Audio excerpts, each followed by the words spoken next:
Hello, everyone. How are you? How's everybody doing tonight?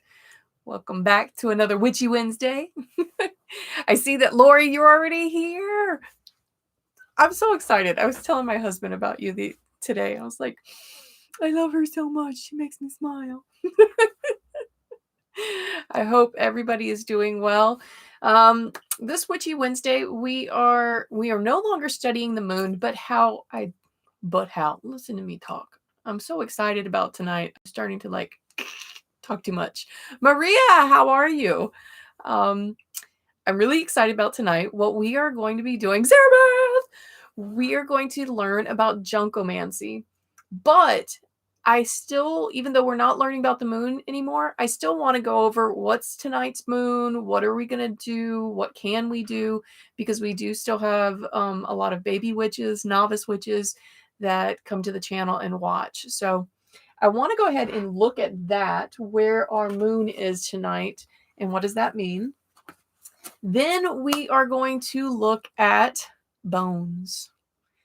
We're going to look at bones and bone oracles and junk oracles and discuss how to make them. And I am going to attempt, I'm not confident with the bone oracle yet, but I am going to attempt to do a reading for some lucky person watching with the junk oracle. All right. So that is the plan for tonight.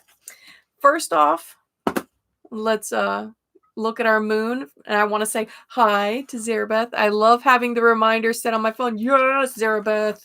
Yes, that's how I have to put reminders on my phone in order to actually remember what time I need to set these up, or otherwise I'm not going to. Ember, yay! I'm here in another tab, so I'm listening. Okay, not a problem, Ember. I got you. But let's look at what tonight's moon is. Of course, I go to my planner. I love this planner. We all know this. I use it very often, and it's just a good planner. So tonight, we are another void of course. Now, if you remember from, I think it was either last Wednesday or the Wednesday before, when we talked about when a moon goes void of course, it's going to go void of course at 10 o'clock tonight. All right. And I'm going to look up in our almanac, when does it actually transition to the next planet? So void of course means that the moon is between planets. For us witches, what does that mean? That means this isn't a great time after 10 o'clock, between 10 and normally it's 9 o'clock in the morning. Between those hours, we really just want to rest. We don't want to manifest anything. Tonight is not a good night to do any spell work. We just kind of reset, right? We look at what we're doing. We're not even going to edit tonight. We're not going to edit our spells. We're not doing any of that. All we are doing tonight is just resting, enjoying whatever weather you have, whether it's rainy like it's been for the past week here, or if you are in Washington. Oh my goodness. People on the West Coast, I feel so sorry. 112 degrees I saw someplace. That is, and I see people making fun of them like, oh, Florida, welcome. Yeah, Florida gets hot, but you know what? What's the difference, guys? We're equipped for the heat. We have ACs in all of our buildings. On the West Coast, that's not the case for everybody. So, but if you're enjoying your weather, I hope you have good weather. But tonight is not a night to do any witchcraft. Okay. I see, hi, witchy friend. And I see Lydia. How are you doing? Says, hey, witchy friend. Today I've been so tired for no reason. And that, I think, has to do with our moon going void, of course. I know that a lot of witches feel that way when the moon starts going void, of course. Let's find out where it was, what planet was it in, and let's find out where is it going to. All right. So it is currently we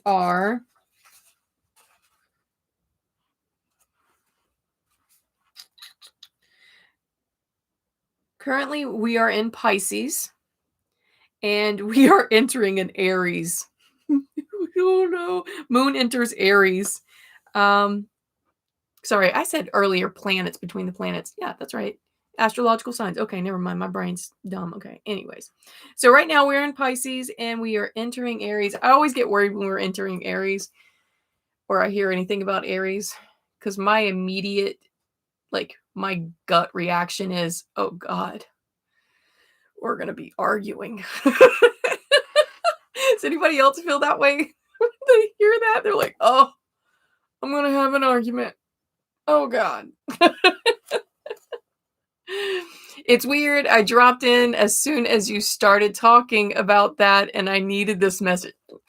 No problem. That's why the universe does these things, right? The difference is that most of us walk around and we don't pick up on those signs. Like we don't listen, right? We don't listen. A lot of times the universe will tell you to do something, and we think it's so weird that we don't do it. Like when the universe said, pick up seaweed. So weird. But then I was gifted afterwards. So thanks for listening. Thanks for being here. Lydia, you didn't sleep well, so you've been tired as well. I think it has to do with this. I think it has to do that. So that's where we are with our moon. Tonight is a no spell work night, if you believe like I do. If you don't, you do you, boo. I'm good. All right. So that's where we are with everything on spell work.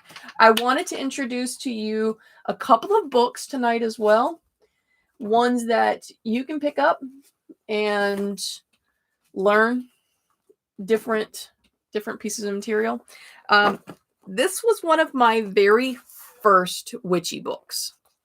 It is Dancing the Goddess Incarnate. Actually, I was still a closeted witch when I bought this book for myself, and I used to have to hide it. But it's some of it, I'm going to say now, looking back through it, some of it's a little problematic just because it doesn't give credit of different cultures and the cultural practices that they're telling you to do. But I've always loved this book.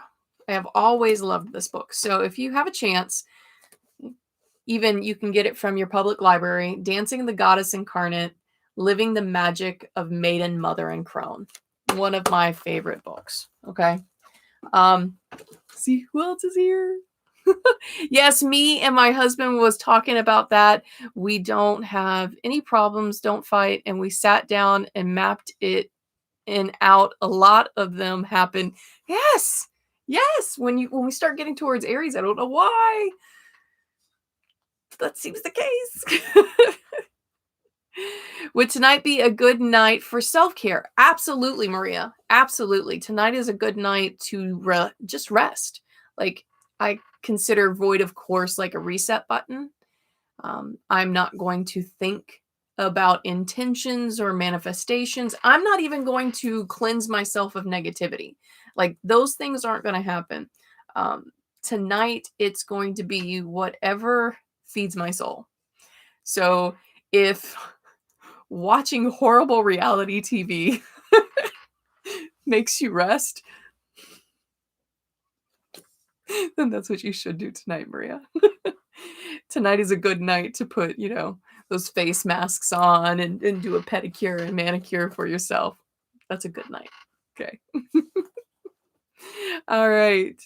And see, yes, relaxing and taking care of yourself. Yes. And your temple. I love that. I heard something. If you're not on my TikTok and you didn't see this video, oh my goodness. I had the best comment today by somebody. The comment was that, your body does what your body's supposed to do. It shows up every single day and keeps you alive. That's what your body's supposed to do. Yet you still hate it. It does exactly what it's supposed to do, but you hate it. And I was like, oh, that makes so much sense. My body is a disgruntled worker. Yes. Hear me out, my lovelies. I've never been nice to my body. I've told it I hated it. I've told it that it was too big, too small, too round, too greasy on the face, hair's too curly, you're too obnoxious, all those things. I've said horrible things about my body. And of course, my body's morale is low. If you got that from a boss, if you were working somewhere and they were just like constantly belittling you, you wouldn't be a very good worker. No wonder my body wants to give up on me. Makes sense, right? Hey, Chad, I'm doing okay. I am doing okay. Rain gets me a little, but I'm doing okay. My neighbor sold his house for 10.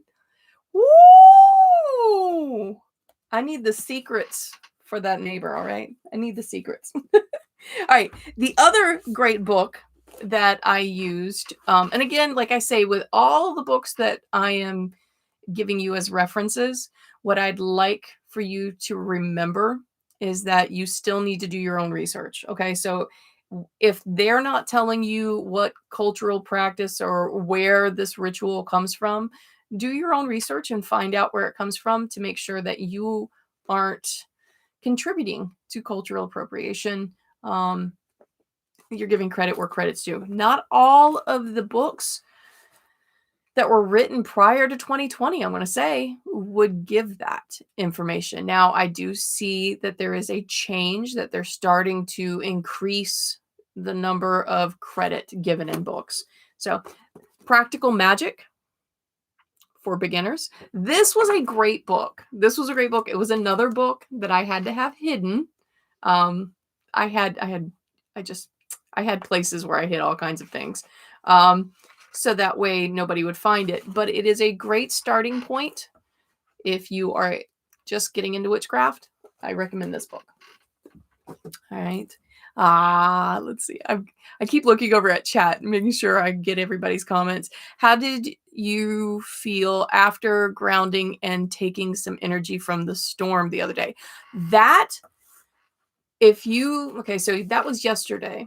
I spent most of yesterday in what we call a system shutdown, where my brain hurts so bad that I slur my speech and I'm on the couch all day watching horrible reality TV. I'm on the couch. I'm just it's a chore to get myself from the living room to the bathroom. So yesterday when I knew that we were doing Tarot Tuesday, there was a storm that came up about that time. And like you saw, I went outside and I grounded. I put my feet on the ground and I absorbed some of that energy. And because I did that, I was able to do tarot yesterday. And I was pretty energetic through tarot. Now, did I feel still drained? Yes, I still felt drained. But that's because that's how this is, right? But I was able to grab enough of that energy and to kind of release some of my icky feelings to be able to do tarot. So thank you for asking. That was exactly what happened, though. I did feel much better and was able to get some stuff done. The other books, this one I don't 100% agree with. I will say this first and foremost, I do not 100% agree with this book. There are pieces to this book that I feel 100% about, but there are some pieces that I don't. The Four Agreements. There is a piece to this book that I don't know if it's my own trauma response or if it is truly a negative idea. All right. But he suggests in this book that when you allow people to constantly break your boundaries, that you've made an agreement. And so when you are abused by people, you have agreed to that abuse. And I can't get behind that. Like that one kind of bothers me. And like I said, I don't know if that's my trauma response or maybe I need to understand his words a little bit better. But taking the words at face value, it's a very hard pill to swallow that I agreed to be treated a certain way, right? So, my problem with books is I'm not Wiccan, and I keep a Wiccan filter on at all times. Yeah, and a lot of these are based on Wiccan practices, practical magic for beginners. That's why my craft has to do with intuitive thought. There's a lot of times where it will be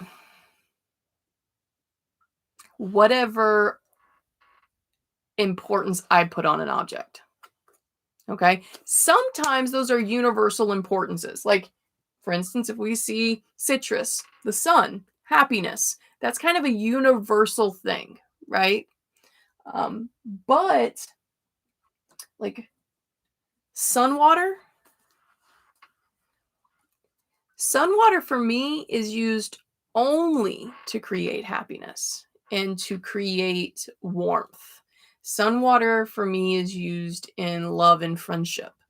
But I know some people use sun water for abundance. That's not what resonates with me. So these books are good for giving me an idea of what to use, some inspiration of what to use. But a lot of my witchcraft comes from just listening to myself and going, okay, I've put meaning on this. And because I've put meaning on it, it therefore works. Again, you're looking at the witch that did a spell with a Matchbox car. I wanted somebody to have great parking. So I created a spell with a Matchbox car. So yeah, I do understand that Wiccan filter though. I just use these for inspiration, really. Mom, can you guess what god visited me the other night? All right, Chad.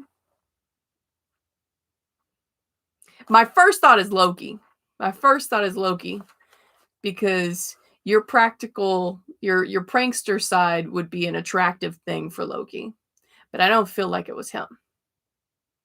But I don't know Norse gods well enough to really know all of them. So it could be somebody totally different. And Maria, how do you feel about Green Witch series? I think I have a Green Witch book. I like it, but again, there is that constant filter. Like Stefan was saying, it's a constant filter of whose beliefs were these, and do they resonate with my own intuitive practice. I enjoy, though, learning about the herbs in green witchcraft, because again, there are certain things that I need to be better at as a witch. Astrology, herbal remedies are one of them. But I have seen them. I do like the self-care book that I think the same author, the same publisher did the self-care book. I enjoy that. I just keep repeating myself. Do your own research. When you see something, if it doesn't give an accreditation of where that particular practice is from, it is okay for a witch to write a spell book and say, these were personal spells that I wrote. And that's great. But I want to know where you're from. I want to know what practice are you, being inspired from. I use orange salt for happiness. Yeah, orange salt for happiness. Oranges typically, because my head is swelling from this, you're seeing me like itch the back of my head. That's a symptom of IIH. So I'm sorry.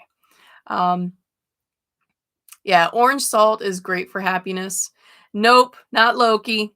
It was Hel, goddess of death. You said God. You tricked me. I just went male because you said God. All right.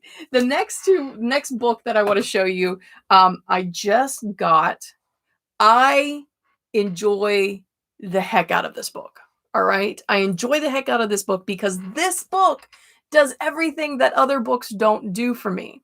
This particular book gives where a specific spell came from. what exactly, what area this was from. All right. It is called The Wicked Shall Decay: Charms, Spells, and Witchcraft of Old Britain. So when you open these, it actually has like curses to create and break and protect. And it will tell you which area these spells came from. And the guy tells at the beginning, the writer says at the beginning that basically these are all spells from different pieces of documentation that they were able to get. What's interesting, what I find really interesting, is that these are spells from around the 1800s. And because of that, they are heavily Christian influenced. So my Christian witches, this is something that you would probably really dig, because a lot of the spells have to do with the ideology of God and Satan.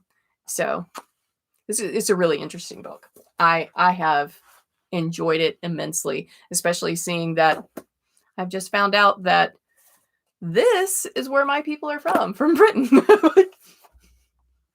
So I kind of need to know my magic, right? And that was one of them. So it was kind of neat. But also citrus is tart and so can be used in banishing herbs. You know what, Stefan? I don't think of oranges as being tart. I think of them as sweet. I think of them as being happy because it's kind of a thing that pulls me back to my childhood. The area that I grew up, we had oranges, tomatoes, and watermelons. And those three foods always remind me of being a kid. So oranges are never tart. Oranges are always happiness to me. What does remind me of like banishing is chilies.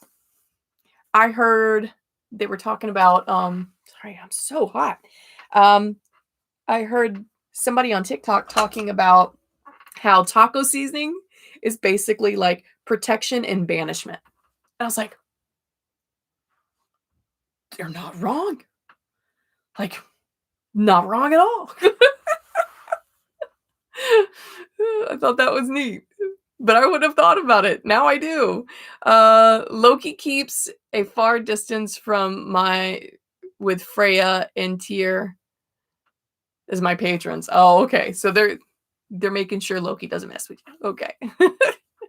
If I do banishing, I also add in herbs to bring in good I want. I love using chili jam. When I am doing some banishing or what they consider baneful magic, I have done baneful magic, but I'm very, very careful with what I do. Meaning, I believe that if I cause harm, harm will come to me. Because I believe that is what's going to happen. All right. So when I am doing baneful magic, I try my best to not direct harm towards a person, but to increase the prosperity of people around them. That's what I try to do. I know it sounds so silly, but that's what I do for baneful magic. I try to increase the prosperity and protection of the people around them. And I try to prevent or bind them from doing harm to others. Also, if you're not directed or feel 100% that is the right thing to do, then it can backfire. If it's not 100% something you're comfortable with, that goes to the conversation I had earlier today about the Fae, working with the Fae. That's a whole series I can do about why I do not work with the Fae. All my children have, from a very early age, been told if this magical path is something you want, you need to learn, you need to research, you need to read some books. And I feel like I haven't read enough about the Fae to really work with them, so I don't, you know? I don't. I love that they make them feel like they are doing something wrong because they aren't thriving and their friends are, right? That's exactly it. Like that's why I love doing it that way. Uplift the people around them so that way then they start having self-doubt. And that's what they made other people feel. All right, I'm going to show you real quick what I do for happiness. What do I do typically before we get on camera each night? This is the little cauldron spell that I do, and it's not even a spell. I always want these to be successful. I want these to go well, and I want everybody to enjoy themselves, right? That's what I want out of these lives. So here's my little mini cauldron. It's just an oil burner. This right here is lemon, right? And again, some people use it for baneful, but citrus is happiness for me. So I'm going to put lemon in my little cauldron, all right? I am going to put a little piece of quartz because quartz is like good for anything and it helps. For me, it helps amplify that feeling. I want to amplify this happiness. I want everybody to leave our lives feeling energetic and good about themselves. So I'm going to put a little piece of quartz in there. This is sun water. It's just water that I set in the sun. It's for happiness too. I'm going to pour some sun water in there. And I'm pretty generous with my sun water because I live in a very sunny state. I can get this a lot. So I'm pretty generous with that. There we go. Sun water's in. Clove. Since we've had some really sketchy people from time to time show up, I now put clove in there because clove is a protector. How many clove? I put 3. 1, 2, 3. Why 3? Because I like that number. That's it. That's all. I want these meetings, these lives to be beneficial and prosperous for us all, that we learn something that will help us in our real life. So I put cinnamon, and cinnamon also increases the love that we all feel towards one another. So cinnamon. Next is my hibiscus and Himalayan salt. Why hibiscus? Because hibiscus to me is beauty. I know it probably means something else, but to me it's beauty. And so I want you guys leaving feeling beautiful, right? I want you to feel successful. I want you to feel the way I feel about you all. So I put some Himalayan sea salt in there and hibiscus. Just a bit, not too much. And lastly, allspice. Why allspice? Allspice is power. I want you to feel powerful. So let's put a little bit of allspice in there. Then what do? Well, this is an obsidian letter opener. I use it as my theme. And it's obsidian. I take it and I stir it clockwise 3 times.